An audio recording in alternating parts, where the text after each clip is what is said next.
Welcome to Web3 Watchdogs, the podcast that takes a deep dive into the world of Web3 security, compliance, and risk. Join Michael Pearl as he interviews executives from across the Web3 industry to uncover the challenges and opportunities of this rapidly evolving space. Web3 Watchdogs is sponsored by CyVers, your one-stop shop for Web3 security and threat mitigation. CyVers harnesses the power of AI to eliminate hacks, scams, fraud, and compliance challenges in real time, and even before they happen. For more information, visit cyvers.ai. That's CYVERS.ai. Hello, everyone, and welcome to the Web3 Watchdogs, where we discuss everything related to fraud, scams, compliance, and of course, security. If you like the comment, and before we dive in, please remember to rate us 5 stars and subscribe to the podcast on your favorite app. Recommend it to your friends, colleagues, and of course, comment on the app. We'll be definitely happy to hear from you to see if you have any comments. In the last episode, I saw a few comments, a few questions, so always happy to hear from the audience. And today we have Val Harkless. I'm hoping that I'm not butchering your last name. No, correct. Great. Val is a global financial crime specialist with more than 20 years of providing investigations and analysis for various U.S. government, law enforcement, and regulatory agencies, including the FBI. We're going to talk about it in a second. Val is a certified cryptocurrency investigator and asset forfeiture specialist. Val is currently working as a senior fraud analyst and investigator at Chenega. First of all, so happy to have you here. Thank you so much. Thank you for having me. Thanks. As usual with these things, I have to give my disclaimer. Opinions and expressed are my own. They don't represent any government agency that I contracted for currently or in the past, 20 years. Noted. So, as I mentioned earlier, you have over 20 years of experience in financial crime investigation. I'm really curious to hear what led you to specialize in that field. It's quite you probably meet a lot of unfortunate people or unfortunate stories and cases. And before we dive deeper, what brought you to this space? Believe it or not, my very first job as a 19-year-old was working for Citigroup. Smith Barney, and we had just merged with Citibank and Travelers Group. So we became Citigroup. And I, pretty much was a jack of all trades, doing everything as an operations specialist. But a big part of my job back then, this is way back in 1998, 99, was compliance. And then, of course, everything compliance related, you had to call New York. So because, all of the compliance-based issues were in New York. So that was just the beginning of, I guess, my training as far as compliance and anti-money laundering, learning about those things. So when I left Citigroup, I got my very first government contract with FinCEN. So right then, it was after 9/11. So I want to say it was late 2001, early 2002 that we were brought on as Patriot Act 314A analysts. So that's where I was exposed to the regulatory side and, got to work with FinCEN on the 314B side and speak with the head of compliance, who at the time was Jay Ember. I think he was or is a U.S. attorney in New Jersey. Just a really great guy to collaborate with. And I learned a lot working on the regulatory side of FinCEN. And then I was exposed to the 419 Nigerian fraud scams. So, fast forward to all my experience, with in the asset forfeiture unit with the FBI and, doing securities fraud investigations and, just to see this different variation of 14.9 fraud or advanced fee fraud schemes has evolved from the dial-up AOL email, or the publisher sweepstakes clearinghouse mail that my mom used to get back then. I know everybody remembers that, to this sophisticated, making websites that say Fidelity, that look like Fidelity, convince people it's Fidelity, but it's a fake one, and taking thousands of dollars of people's money I mean, it's amazing how it has evolved technologically over the years. Yeah, I can imagine. Even though, like, if you look at pig butchering scams, and we're going to talk about them in a second, it has a very close resemblance to the Nigerian print scams. It's just, the platform is different. Yeah, it's the Yeah, for same sure. thing. It's the For same sure. thing. It's just a different platform, and they're using more technology now. So they're able to scam people more or gain people's trust, where back then these people probably wouldn't have been scammed by the AOL emails or whatever. But now you got people using, their broker dealer license number and stealing pictures and like making websites that look exactly like the real deal, I mean, and then just the social engineering has become a lot more sophisticated in the past 20 years. They're like smarter than the good guys. Yeah, for sure. For sure. And if you bring AI to the table as well, it makes Yeah, it really hard to figure out who's who. So, as mentioned, you've probably seen like thousands or hundreds of thousands of cases. Do you yeah. have any juicy stories, any like specific example that you can tell us about that can kind of emphasize on, the magnitude of this phenomenon? I have a pig butchering case where we had the victim was contacted by an acquisitions company, quote, saying that they were going to buy their stock. They were interested in buying their stock since the company, closed and, it was being delisted. And then they actually were using a fake attorney website. So then they have all these documents drawn up and then, just making it look really legit.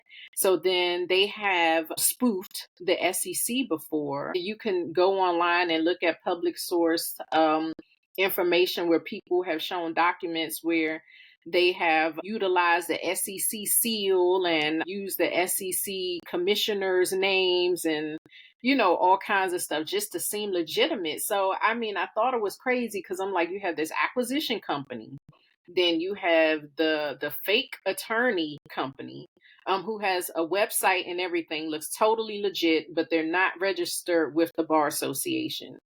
And then they're sending people, documents that look like real legal documents, from various regulatory organizations, FINRA, SIPC, SEC. I mean, and so like, I mean, I didn't even know what do you tell the victim? I mean, this is really convincing. This will convince even the smartest person. So, of course, they say that you have to pay a fee up front. Oh, well, you have to pay this tax. It's $40,000 if you're going to get your, $200,000. And of course, especially if they are foreign investors, they believe that they have to pay this tax to the IRS because it's an American-based company. They don't know to ask first, before acting. So I think that was probably one of the most elaborate schemes I had ever seen. That looks very, very, very well thought of, and Yeah, probably somebody put a lot of efforts and a lot of resources into crafting something like that. yeah, I know. I mean, like I said, it was very legitimate. I was like, is this an inside job? No. I mean, because who thinks of things like that, Yeah, So, you yeah, need to be either a genius or a very, very twisted person. yeah, very twisted. So let's zoom in on the cryptocurrency side of things, right? So you just mentioned a very, very complex and sophisticated scheme. How does it look like in cryptocurrency, and what are the differences and similarities that you see between kind of the traditional finance fiat side of things and the Mhm. crypto side of things? So, what people don't realize, especially when they see my credentials, is that I am really very new to crypto tracing. I'm not new to crypto, but the only seizure I did when I was at the Bureau was the Silk Road seizure. I mean, I know asset forfeiture like the back of my hand. I recently just started doing tracing as a freelance, maybe last summer. When you compare it to fiat, I mean, I think fiat is just something I've always done. So it seems just easy to me. I mean, you follow the money in the bank account. It's easy to follow checks that are posted. It's easy to follow wire transfers. The only time the money, the trail stops is when the money is either sent overseas to a non-cooperating jurisdiction or the money is cashed out. So then, of course, we have no idea, who took the cash unless we get, surveillance cameras inside the bank. So with cryptocurrency, I had a case that it was really complex. We had to go through a bridge that we just could not trace through. Even the most knowledgeable tracers or colleagues that I work with, just couldn't figure it out. So, I mean, it's just something that I never had to deal with crypto before. I didn't have to deal with the advanced technology of using mixers and, things of that nature. So it can be very difficult if it's not an easy trace, you know what I mean? If it's not straightforward, if they're like hopping around and going through banned wallets and just mixers and bridges and just different contracts and changing it to different types of currency. I mean, I never had to deal with that before. So even in my most complex fiat currency case, I didn't have to deal with, them changing it to euro or pound or anything, And even if they did, then, we would see that transaction in a BSA report or something. So it's really complex. It's really complex. It's very technical. I'd say it's you have to be like half investigator and half data analyst to do cryptocurrency investigations, especially very, very elaborate ones. Yeah, in crypto, you have to be a little bit of all, right? A developer, a lawyer, a financier, everything.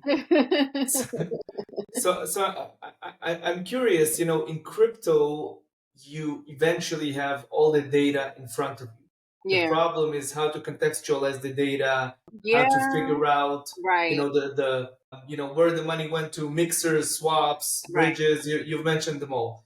How does it work? Before we dive deeper into crypto, how does it work in the fiat world? Because you have a lot of experience, and maybe it will be interesting for the audience to understand what's the kind of the value chain of examining these transactions. Do you have to do it manually? When I was at the FBI, one of my assignments was at the Forfeiture Support Project with the Criminal Investigation Division. So they have a database, it's called BankScan. You can read a little bit about it on their Wikipedia page, but pretty much it's a software where you can upload bulk financial transactions, statements. It takes images of the checks and it puts it into like its own spreadsheet, or database, so you can analyze all the data manually. You can sort by dollar amount, you can sort by, payee, pay your name, so you can kind of get an idea of how many times they paid this person or how many times this person got a check and, just things of that nature. So looking at fiat or looking at regular bank statements, credit card statements, it's been a lot easier to analyze it on the forensic side because of these tools. So I know my colleague, William Callahan, I got a demo of his software called Finware. So, there's a lot of tools out there that have you where you can review and analyze fiat crypto data, in a more concise manner instead of just doing it manually and looking at the visual. You can kind of get a better picture with these tools. But given the fact that the data itself, I mean, nobody can get access to my transactions or my company's transactions in our bank account without either an approval or a court order, a subpoena. How does it work? How transparent is this data in the fiat world? So I've only worked for federal agencies. So, I have a very high clearance to look at BSA data. So I have access to BSA data, or I had, because No, I still kind of do. Yeah, I had access to BSA data when I had to do my investigations. So all I would have to do is look in the FinCEN database, and look at the BSA information. If we saw something that looks suspicious, then of course you can get a subpoena or put that in the forfeiture allegation so we can get those bank records, or things of that nature. So that's how it works on the federal side. Got it. And for the cryptocurrency side of things, here, again, on its face, it looks much more transparent. Mm-hmm. But if I understand correctly, you don't have the proper tools at your disposal, or rather, the existing tools are kind of lacking. Can you elaborate on that? I think there are just some things they don't teach you when you take these cryptocurrency investigation courses. That's probably why they have advanced cryptocurrency investigation courses. Also, with these new databases and new companies coming out, it's kind of hard to keep up with training investigators and adding everything into the bowl, when there's always somebody else coming along. You know what I'm saying?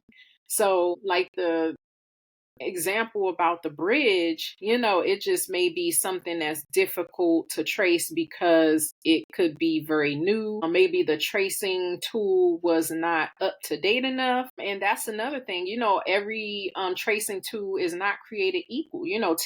Elliptic chain analysis, blockchain intelligence, like all of those are not created equal. So, I mean, some are good for one thing and some are good for another thing. Like visually, I like Clue. I kind of like TRM, but I know Crystal, has a little bit more capability, but I don't like the way it looks visually. So, and everybody doesn't have access or can't afford access to all like 7, 8 tools. So you have to use what you have. So, I mean, that can complicate things as well.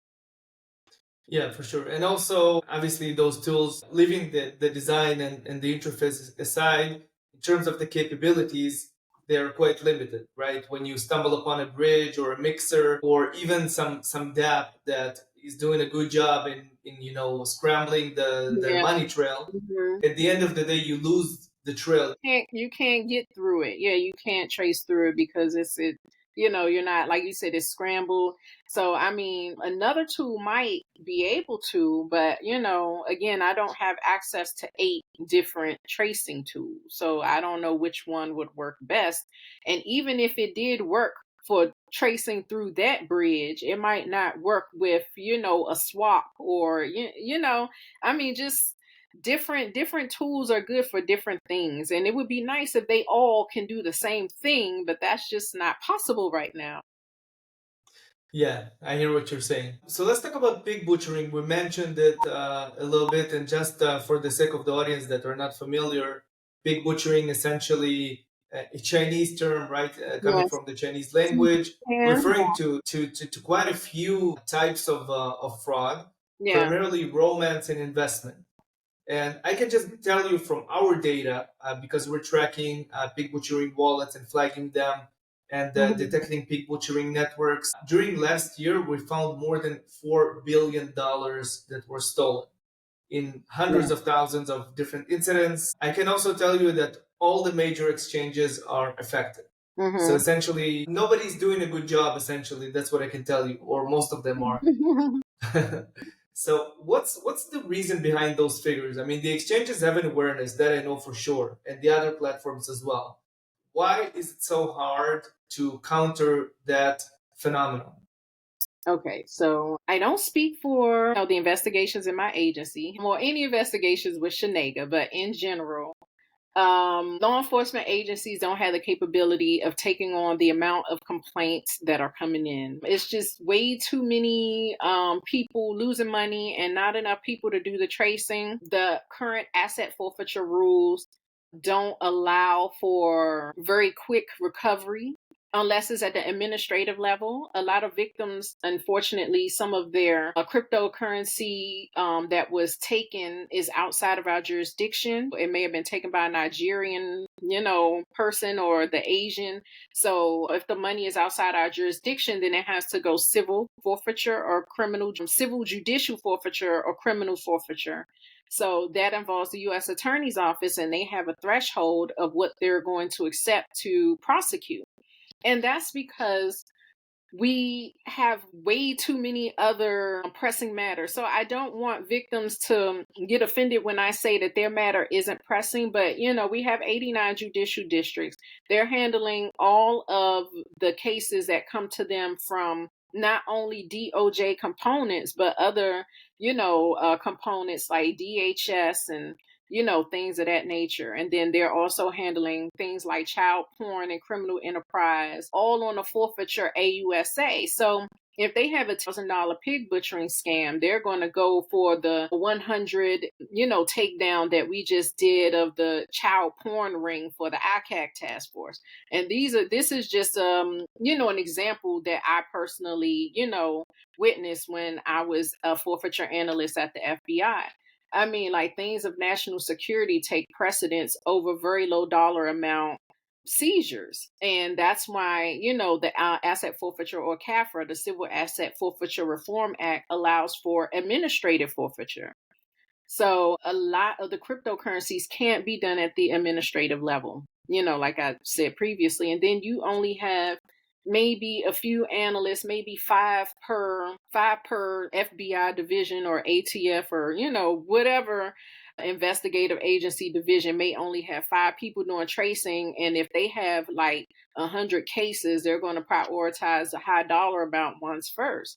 So, I mean, I really don't know what the remedy would be. I spoke with, the founder of Association of Women in Crypto, because, we're trying to get our heads together to see if maybe we can bring to the table, can we expand the Civil Asset Forfeiture Reform Act to allow high dollar amounts of crypto seizures if it meets certain criteria? We just don't know how to go about that yet with approaching DOJ. But I'm not even sure if it'll put a big dent in all of the cases that we have, because it's overwhelming. It's a lot of people. It's a lot of people who are losing money, and it's just not enough investigators. And then it's not enough investigators that know tracing. So, and then it's not enough investigators who know seizure. So you have to do it right, and you have to make sure that, you have a subpoenable wallet or, an exchange that's going to cooperate in order for the seizure to be successful. So, I mean, it's just a lot of moving parts.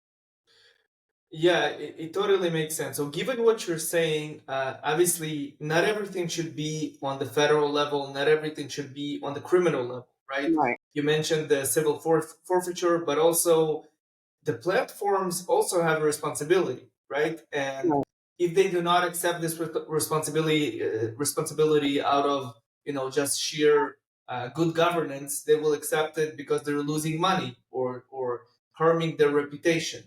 But why aren't they doing enough, in your opinion? And I'm actually asking this as an investigator. Is there a real challenge in doing those traces?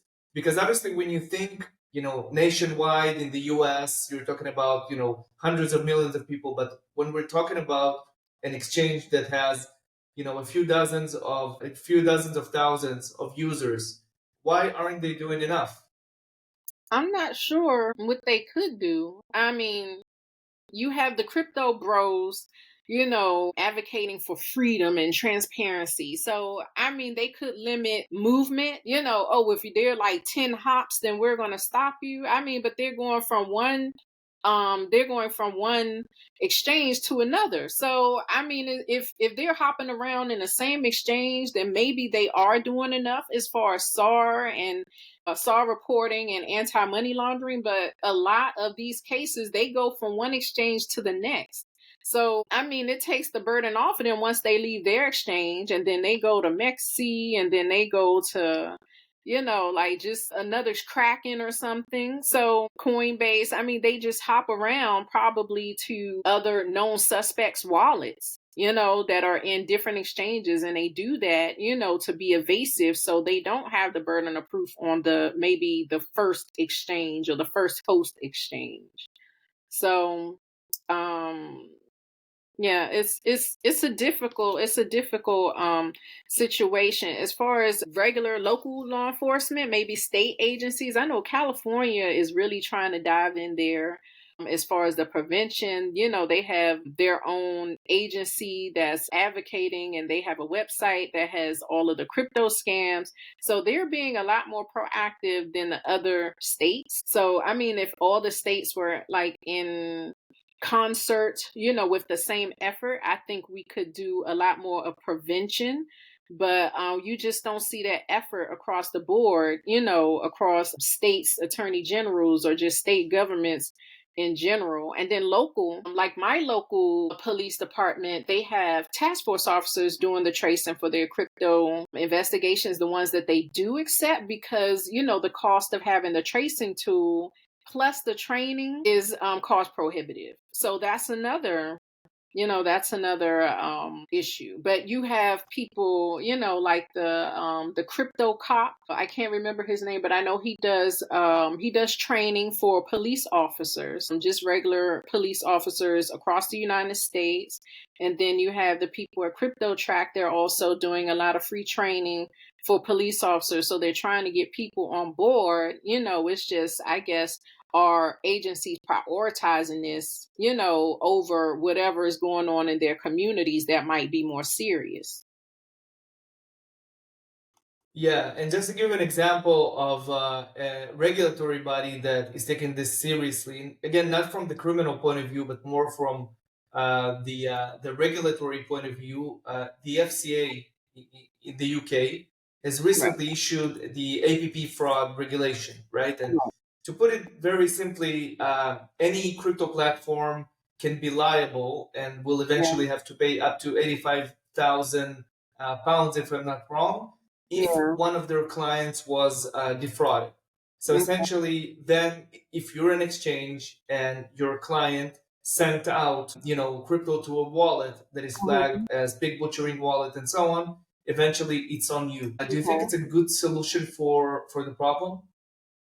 I'm not sure. I would have to think about that. I know it would help the victims. It puts a lot more burden on the financial institution to be a lot more proactive to prevent these. But a lot of the cases that I've seen, they wouldn't even be made half whole because they've lost, a minimum of 300 to 500,000, So I think there just needs to be a better solution. I mean, it'll be great for people who have lost a small dollar amount. But the people who lost a bigger amount, especially the ones who don't meet the threshold. If this were in the US, the people who lose between 90 and 400,000 wouldn't even, get a second look. Excuse me. Yeah, I hear what you're saying. By the way, you made a very good point about the fact that people are losing more than once, right? Because the way those scams work is that you're sending a small amount and then a bigger amount. And one of the things that we're doing with the exchanges that we're working with is that we can actually identify those wallets oftentimes even before they send the money, but in other cases after the first transaction. So basically, you can prevent the next transactions, which are usually the bigger ones. And then once you know that this wallet is a fraud wallet, then you can stop the chain. Yeah, exactly. So, I mean, and it would be nice if there was a mechanism where you could request the account or the wallet to be frozen, especially if we've seen, multiple amounts of activity. Excuse me, with more than one victim. It would be nice if, there was a way, you can freeze and investigate, or something. Yeah, usually what happens is, given the fact that it's so easy to open a new wallet, usually they just use and then just stop using this wallet. It's a brand new wallet. And obviously you cannot freeze a wallet, which is a non-custodial wallet. So in my humble opinion, the best practice would be just for the exchanges and the other platforms to know to have a database that is Yeah. being updated with the malicious wallets, and then they could just block them and just Yeah. not allow their users to send A the funds to suspicious those wallet wallets. address database. Yeah. Exactly. Yeah. So I wanted to ask you, I saw your post on LinkedIn recently, and by the way, you're very active on LinkedIn, and I really recommend following you because you write a lot of interesting stuff. Thank you. So you wrote about Tigran Gambarian. I hope that I'm Yeah. pronouncing his name right. Right. So he was Binance's head of financial crime and compliance, Yeah. and recently he was arrested and then released in Nigeria. And there Yeah. are plenty of conspiracy theories. Can you walk us through that and maybe what we can learn about this whole world of, financial crime investigation and compliance in crypto from that story? Oh, I honestly I have no words because I don't think I've ever seen anything like this happen before. It kind of makes me wonder how come the US government didn't speak out about it more, like maybe warn people not to do business there or something. It's like he, was held hostage, for all those months and then was like, oh, okay, well, we'll release him. And I was like, well, what was the real reason you kept him hostage, and do we have to worry about as Americans or any country, if you're a C-suite or high level executive of a company, like should you avoid Nigeria? Like I mean it just seemed like such a power play to force a US based company to do something because they didn't like it. And I'm concerned that it can happen again or just anybody from another nation that they don't like. I'm not sure. I mean, I think there are a lot of questions that we still have unanswered. I think that our government should release a report about, the hostage situation so that we as American citizens, can get a more honest, transparent picture of, what happened and what did they do, to get him released. And, the possible reason why they kept citing was Binance was in violation. And I was like, okay, but it's an entity and you're taking the person who does investigations, not the CEO or the CFO. It just doesn't make sense to me. Yeah, I think they saw the words Binance and compliance and just figured, he's the person to blame. Yeah. I don't I think they know better than that. I think that they took him to send a message and I don't know what that message is. Yeah, I hear you. I just think that, again, it's a very extreme case, right? And it's a jurisdiction that has its own problems. But I think that compliance managers in crypto, they gradually understand their, responsibility and Yeah. that, they understand that, they can no longer continue with that kind of being a compliance manager just for the sake of the title, right? Yeah. They need to get some content into that title, and Yeah. the tools that we were talking about and the practices that we were talking about are probably the way to go. Yeah. So before we wrap up, and unfortunately, first of all, the conversation is great. I would love to hear more from your experience, and I hear that you have so many interesting stories. But just as a last question, I wanted to ask you, what kind of trends do you predict? We just started 2025. What do you think will happen in the crypto space with respect to financial crime during the next year or so? I think that financial crimes will rise. The criminals are way more sophisticated than the good guys. As I stated before, I think that we have to become a lot more proactive if we're going to make a dent or, in prevention. We need to do a lot better with prevention as far as doing outreach to victims. I think that we need more people trained to do cryptocurrency investigations. We need a lot more companies willing to hire people like me, look, who are just starting out and, need to do some on the job training. We have a lot of lack of regulations, so I hope that will change. There's a lot of mixed reviews about Mika going on in Europe, but we need something. I mean, even if it's a database or, requiring them to register in one place so that, okay, now if you're doing cryptocurrency